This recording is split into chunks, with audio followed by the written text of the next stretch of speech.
It's Sam with Stolt Fitness here, and today is part 2 of a series that I started on the most common mistakes or problems that I see people making that impede their progress at the gym or with their fitness goals in general.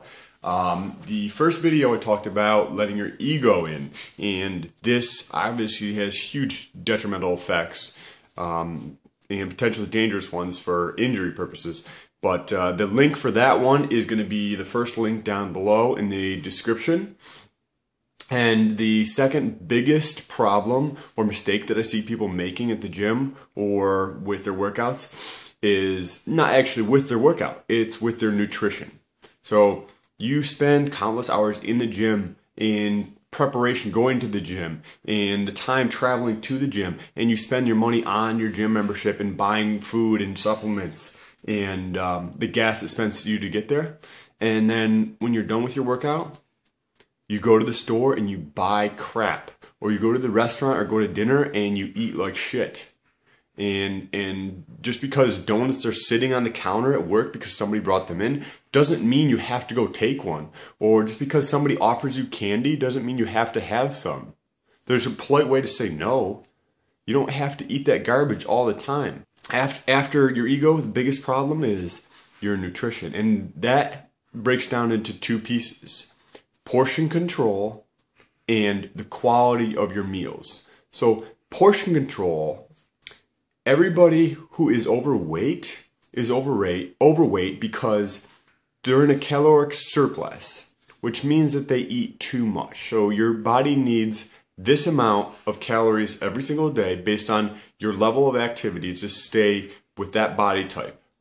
So you eat this much over every single day, which in and of itself is not that big of a deal in one day. But when you have this much over every single day of the year, that's when it starts to cause problems. And that's why these people are overweight. It's because they're eating too many calories and they don't burn them. So portion control is huge. If you actually look at the serving size on your containers, so you go get your crackers and your hummus, or carrots and hummus, well, you're probably not eating carrots and hummus. You're probably eating something else. But something that is not healthy, in moderation, is still going to be okay if it's in moderation. Now you look at your, I don't know, whatever, I can't even think of an unhealthy snack. So whatever it is you're eating, and your portion size is probably 2 to 3 times what the actual portion size is on the box. So change your portion size is going to make a drastic difference, because you have to be, if you're trying to cut or lose weight, you have to be in a caloric deficit, which means that your body needs this much to maintain and you're at this level, because that is what's going to reduce the amount of fat on your body over time. So in combination with your time spent in the gym working out, as well as being in a caloric surplus, this is what's going to pay dividends for you. This is what's you're going to really see results with, and this is what's going to have a lasting effect. It's not just going to be a fad that's going to come and go and you're going to gain that weight back. The second part of nutrition is the quality of your meal. So instead of just having a smaller amount of the garbage that you're eating, try switching that garbage out for something that's healthy, that has a lot of micronutrients in it. Try switching out for something that has a lot more nutritional value.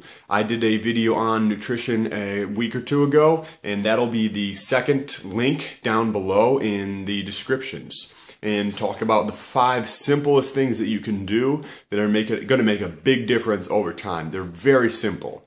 But the quality of the meal you eat is going to matter as well. But first off, you have to, it doesn't matter whether you're eating an amazing quality meal. If you are a fucking pig and you shove your face, it's not going to matter, because you're still eating too many calories.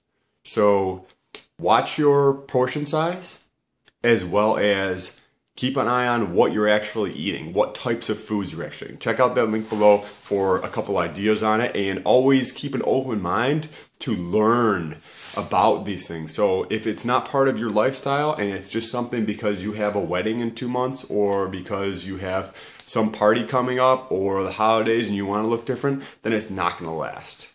This has to be a lifestyle change in order for you to stay committed to it. It has to be that job. You don't go to the job necessarily because you want to spend 8 hours a day there. You go to the job so that you can get money to do things that you want to do. So the gym has to be something that you want to do. If you don't want to do it, then you're going to come up with excuses not to do it. So if you found this video informative, then press that thumbs up button, like, and subscribe. And I will see you on the other side. Peace.